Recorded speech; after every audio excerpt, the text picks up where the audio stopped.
Hi viewers, hotel style dosa పిండి ఎలా తయారు చేసుకోవాలో మీకు ఇవాళ చూపిస్తాను. ఎగ్జాక్ట్గా వాళ్ళు హోటల్స్లో చేసేలాగా ఎలా వస్తుందో మీకు ఒకసారి అన్ని ఇంగ్రీడియంట్స్ ఏంటో చూపిస్తాను. దొడ్డు బియ్యము, సీక్రెట్ ఇంగ్రీడియంట్ ఇది. ఇడ్లీ రవ్వ, మినప్పప్పు, శనగపప్పు, మెంతులు. పిండి ఎలా తయారు చేసుకోవాలో చూపిస్తాను. ఒక పెద్ద గ్లాస్ బియ్యం, 3 గ్లాసెస్ అండి బియ్యం తీసుకోవాలి. మనము 3 గ్లాసెస్ దొడ్డు బియ్యం తీసుకోవాలి. ఒక గుప్పెడంత ఎక్కువైంది, ఏం కాదు, తీసుకోవచ్చు కొలత. దీంట్లో 1 టేబుల్ స్పూన్ మెంతులు వేసుకోవాలి. దీంట్లో పావు గ్లాస్ శనగపప్పు, కొలత ఇక్కడే చూపిస్తున్నాను చూడండి. పావు గ్లాస్ శనగపప్పు తీసుకోవాలి. దీంట్లోనే మిగతాది మినపప్పు తీసుకోవాలి. అంటే శనగపప్పు పావు గ్లాసు, మిగతాది మినపప్పు 1 గ్లాస్. ఇది ఉండాలి కొలత. వాటర్ పోసేసుకొని నీట్గా కడుక్కోవాలండి. దీంట్లో డస్ట్ చాలా ఎక్కువ ఉంటుంది, అందుకని నీట్గా కడుక్కోవాలి.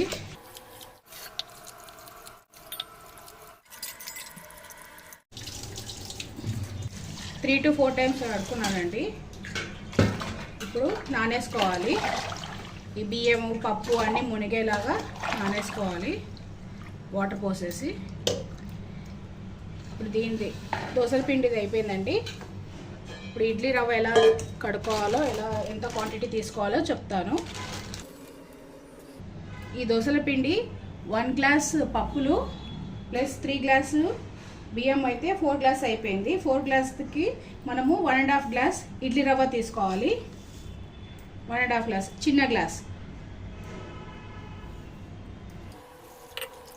ఇది కూడా 2-3 సార్లు కడుక్కొని నానేసుకోవాలి. ఇడ్లీ రవ్వ సపరేట్గా నానేసుకోవాలి.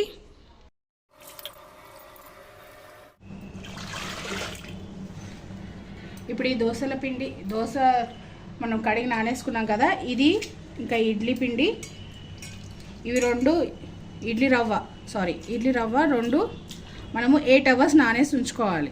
ఇప్పుడు నేను పొద్దున 8 గంటలకి ఇది కడిగేసి పెట్టుకున్నానండి. ఈవినింగ్ 4 o'clockకి దీన్ని మిక్సీలో ఎలా గ్రైండ్ చేసుకోవాలో మీకు చూపిస్తాను. అంటే కంప్లీట్గా 8 అవర్స్ అయితే నానేసి ఉంచుకోవాలి. ఇవి బాగా నానిపోయాయి. ఇప్పుడు వంపేసుకుందాము. నీళ్ళని వంపేసుకున్నాను కదండి, ఇప్పుడు మిక్సీలో వేసుకుందాము.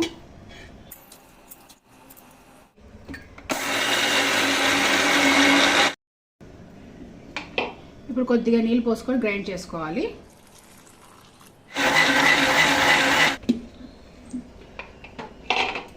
ఎక్కువ స్మూత్గా గ్రైండ్ చేయొద్దు. దీంట్లో కొద్దిగా చక్కెర వేసుకోవాలండి. షైనింగ్గా ఆ మసాలా స్మెల్ దోశకి రావాలంటే కొద్దిగా చక్కెర వేసుకోవాలి.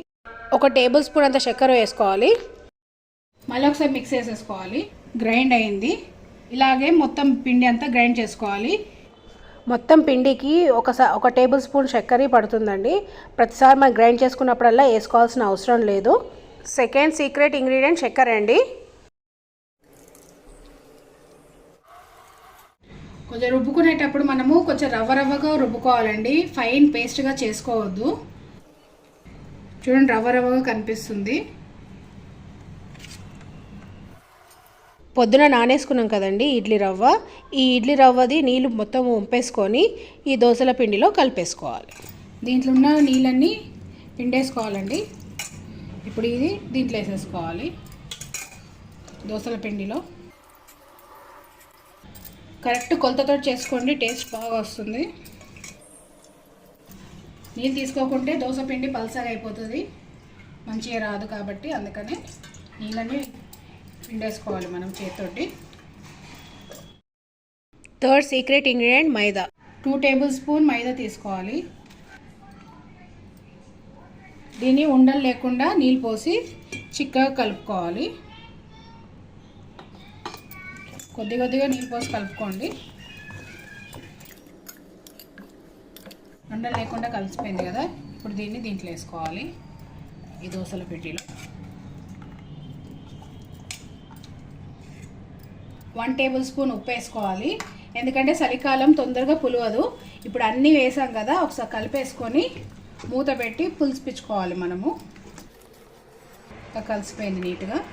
ఇప్పుడు ఈ రాత్రంతా బయట మనం మూత పెట్టి పెట్టుకుంటే పులిసిపోతుంది. రేపు ఎలా దోశ వేసుకోవాలో, ఎలా పులిసిందో మీకు చూపిస్తాను. దోశ పిండి పులిసిపోయింది. చూడండి ఎలా బబుల్స్ వస్తున్నాయో, కలుపుతుంటే మీకు కనిపిస్తుంది.